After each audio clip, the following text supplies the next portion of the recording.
Hey everyone, how you guys going? Welcome back to my channel. This is the part 2 of the weight gain Q&A that I'm doing on my channel. If you haven't watched the part 1 video, then I would highly recommend you watch that because there is a ton of information in there that can help you assist in your weight gain journey. And be sure to stay tuned till the end of this video because we will be touching a lot of things around food, calories, appetite and stuff like that, as well as a little bit about how to stay motivated or consistent during this process of gaining weight. I'm gonna get right into the questions, otherwise the video gets too long. First question is that we are eating well but we are not getting results, or else we are working out and training really hard but we are not seeing progress. Now you must understand one thing here, that both the food side of things as well as the workout side of things must balance each other out, right? If you're just eating well and lacking behind in your workouts, then of course the progress is going to be either no or slow. And similarly, if you're training really hard in the gym but not eating well, then again, the balance is not there, which means the scale can go up and down. If you're slowly moving into a surplus on one side, then make sure you are gradually increasing the intensity of your workouts by progressive overloading on the other side. That balance has to be there. Otherwise, you might not experience any progress, or else the progress will be slow. Second question is, can you gain weight without protein supplement? You 100% can gain weight even without protein supplement. You 100% can gain muscle mass without eating a protein supplement. Your body requires protein when it comes to muscle growth, right? Now, it doesn't matter to your body whether that protein is coming from actual food sources or if you're taking it from a protein supplement, right? The supplements are there because usually, from the kind of diet we normally consume, it becomes difficult for us to give our body enough protein from the kinds of food that we're eating, right? Now, to be able to fill that gap, whatever we are missing out every single day, 15 grams of protein, 20 grams of protein or 30 grams of protein, whatever that section is that we are missing out, that is where protein supplements come in place, because then just having 1 scoop or 2 scoops of protein can then fulfill that missing portion of protein every single day, right? So that is the reason why protein supplements are recommended. I would recommend it for those people who struggle with poor appetite, because of course if you're already struggling with eating enough, then how are you supposed to eat more to be able to consume that extra protein that your body will require, since you're now in the muscle building process, right? So for those people it definitely comes in handy. But if you're somebody who can eat a lot and you are open to all different kinds of protein food sources, options and stuff like that, you don't have any restrictions on not having dairy products or not having eggs or not having any non-vegetarian or not having soya chunks, if you don't have any kind of restrictions, then you sure can fulfill your macronutrients intake from your regular food sources. But if you do have any restrictions, or else if you're somebody who has poor appetite, then getting a protein supplement will definitely help you in the process. Next question is how to move into a surplus and how to increase your appetite. Now I have a very detailed video on how to increase your appetite, so please make sure you watch this video for all the tips and tricks that I can provide to you guys in terms of helping you increase that appetite naturally, right? Now when you of course moving into a surplus, and if you're somebody who is not used to eating too many calories and whatnot, then of course the major thing that you have to work on is increasing your appetite, which is why you should watch that video. But at the same time, when you're moving into a surplus, let's say you decided to move into 200 calorie surplus or 300 calorie surplus, you don't have to have that extra 300 calories from day one of your process. It's not going to happen. And if you do that, if you rush your body into eating those extra 200 or 300 calories from the first day, the body will shut down and it will give up, because it will just be a shock for your body that how come all of a sudden all this extra food was dumped inside me, right? So it doesn't work like that. You want to take the process slow. You want to give your body time to adapt to that small increment that you will make, right? For example, if you've decided to increase 300 calories, right? Now in week 1, maybe just increase 50 calories. Give your body time the whole week or for up to 10 days to adapt to those extra 50 calories that you're now giving your body, right? Once that's comfortable, that is when you increase another 50 calories and another 50 calories, right? Now of course it will take time, but that time is required. It's very, very important. You cannot rush through these kind of things, right? If your body is not habitual of consuming a certain amount of calories, then how can you expect it to consume all this extra dump just in one day? It's not going to happen, right? So this is the reason why those people who feel like that they feel pukish after consuming a little bit more or whatnot, right? So that is because maybe you're consuming too big of a quantity all at once and your body is not used to it, and that is when you get that sensation that you want to just vomit it all out. So basically, increase a small portion at a time. Give your body time to adapt to that portion first before you make the next increment. Now related to the same question is feeling bloated. Now of course your body is not habitual of eating more quantity right now, and once you slowly start training your body to move into that surplus, some days you will feel that bloating, and it is a part of process and you must accept that. To help with that bloating, what you want to make sure is, other than your workouts, you're staying physically active throughout the day, you're eating high fiber foods, you're drinking a lot of water, staying hydrated, right? It's all about helping your body reach that final surplus number comfortably, right? But during that journey, during the process, things will happen. 1 or 2 days you will feel bloated, 1 or 2 days you will feel like you just can't eat anything, all those kind of sensations will be there. But how you fight through those and how you eventually reach your final number of calories that you're supposed to eat, that is what's important. And that's why it's important to take the process nice and slow and do not rush into things. If your body is feeling bloated today, and if it's not allowing you to have extra calories, then give your body a break for 1 or 2 days, right? Give your body a little bit of rest, right? It's your digestion cycle is going on and on and on, trying to digest all the extra food that you're eating, and that's why it then gives up and it gets tired that I can't process any more than this. So give your body a break, right? Instead of having your big snack that you're normally supposed to eat, you just have like a small fruit or something, right? You're still having something, you're still supplying something to your body so that the energy level doesn't drop down, but at the same time you gave your body a little bit of break from that big meal or snack that you normally consume. So as long as you're listening to your body, taking actions as per how it's feeling that particular day, and at the same time making those tiny efforts week by week to eventually reach your goals, that is exactly what you need. Next question is when to drink protein shake and how. Now the most common time to take your protein shake is basically after your workout. Now there is no rule as such, and I have talked in detail about this in this video here, so make sure you check it out so that you can understand the windows and gaps between your snacks and protein shakes and meals and stuff like that. So definitely watch this video to get a better understanding on this question. But how to take it? Now of course if you take your protein shake with water, it will be fast digesting, of course it's not that calorie dense, so of course your body will be able to process it faster, right? So of course that is totally fine as well. But when you move into a process where you want to accept every single opportunity that is out there for you to eat and add extra calories, that's why you can totally have it with milk as well, right? Because that gives you the opportunity that while you're taking that drink that you're already consuming, how about instead of water you take it with milk, which means you're now adding the calories that you're getting from milk in the same drink, right? So that's basically just an opportunity. And of course once you make your protein shake a little denser by adding that milk, then of course the digestion is also going to be a little slower. It will digest, of course, it's not that it's wrong to take it with milk, but of course the digestion will be a little slower. The more denser something is, of course the body will take a little longer to break it down, right? So that's basically what it is. So that's totally your choice.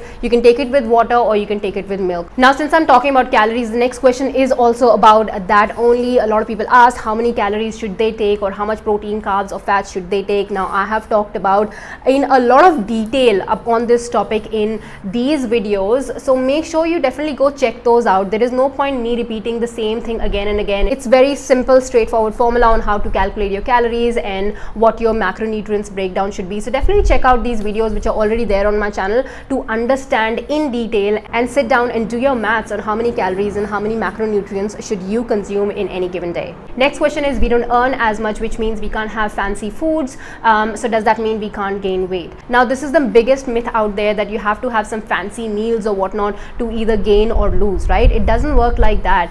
If you go right now in your kitchen, you have all these different kinds of dals and chane and chole and soya and paneer and all these goodness which is already there in your kitchen. That is all you need. You don't need anything fancy or anything expensive or anything which is not easily available to you. You don't need those kind of items, right? So gaining weight or losing weight is the most budget friendly experience, is the most budget friendly journey if you know the ingredients, if you understand the ingredients, and if you know how much should you consume in a particular day to be able to reach your goals. That's exactly what it is, right? In my weight gain program, I customize the meal plan for every single client of mine, and trust me, 90% of the ingredients that I ask them to eat, they're already there in their kitchen. It's just about 10% of the items that they might have to buy, but again, those are also like very budget friendly. It's not that you have to spend a lot of money in buying those kind of food items, because of course that's not going to be sustainable. So please get this out of your head that you have to eat something fancy to be able to gain weight. It doesn't work like that. A basic Indian ghar ka khana is all you need. How much you need and the strategies behind the whole day's plan and stuff like that is what you need to work on, which of course I've talked about so many times on my channel. So by all means explore my videos to understand the strategy behind everything, or else if it's too much for you, too much information for you, then you can surely join my weight gain program, which is open to enroll. Just fill in the form which is there in the description box below and submit your inquiry there, and I will get back to you with all the program details. So somebody asked, what is the average weight that one can gain in a month's time or in a week's time or whatnot, right? So basically there is no answer to this question. We are all different.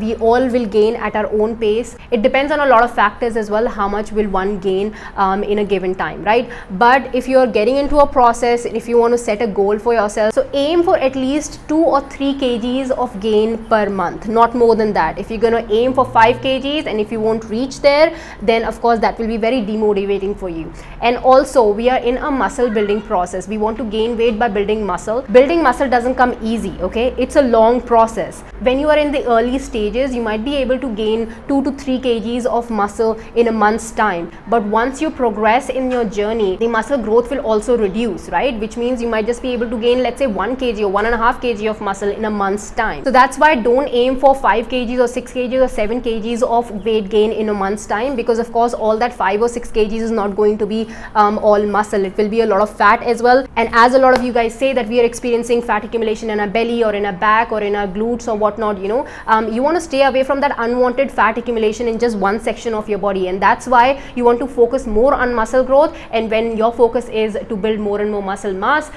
then you want to just stick to a very minimal gain each month, so that you can ensure you are not just stuffing yourself with too much food and gaining fat. You want to focus on eating the right way, eating strategically, so that you can gain more muscle and keep the fat increase to a minimal. Of course it's going to be a slower process that way, but that is also the right approach. Next question is from all those people who have medical conditions, whether it's PCOD or any other kind of medical conditions that they have. Now I don't have an answer to this question. All I'm going to say to you is, firstly, if you have any kind of medical conditions, make sure you consult a doctor before getting into any kind of process, whether it's mine or any other trainer you might want to join, right?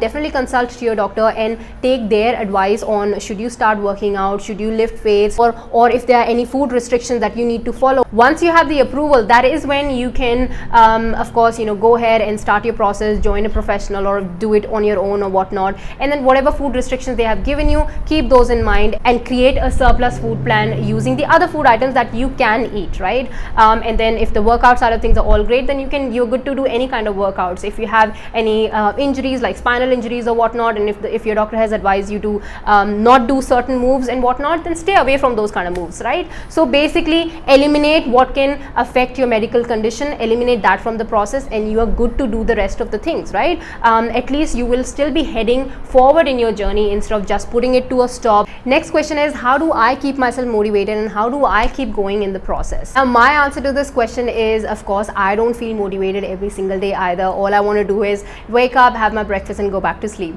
But having a strong reason of why you want to do something is what will get you out of bed, right? Is what will get you excited that, okay, this is the reason why I wanted to do this and that's why I started this. So to be able to keep on moving forward, I cannot just stay in bed. I need to move my ass and I need to get going and get the work done that is required to be done, right? So it's not about staying motivated, it's about staying disciplined. It's about building a strong routine for yourself, right? And it's not going to happen just in 1 or 2 weeks time. You will have to constantly every single day practice that same routine that you are building for yourself, right? You know how you know that from 9 to 5 you have to go to work and there is no way you can get out from that, right? You will have to go. It's a must do thing, right? So same way, if you have 7 to 8 a.m. in the morning is if that's your workout time, then it should become a thing that, you know, that's a must to do kind of a thing. It's not something that, okay, yeah, okay, I don't feel like doing it today, so maybe I'll do it tomorrow or whatnot. You want to get out of that kind of attitude, right? If you cannot skip your 9 to 5 because of course that's how you're paying your bills,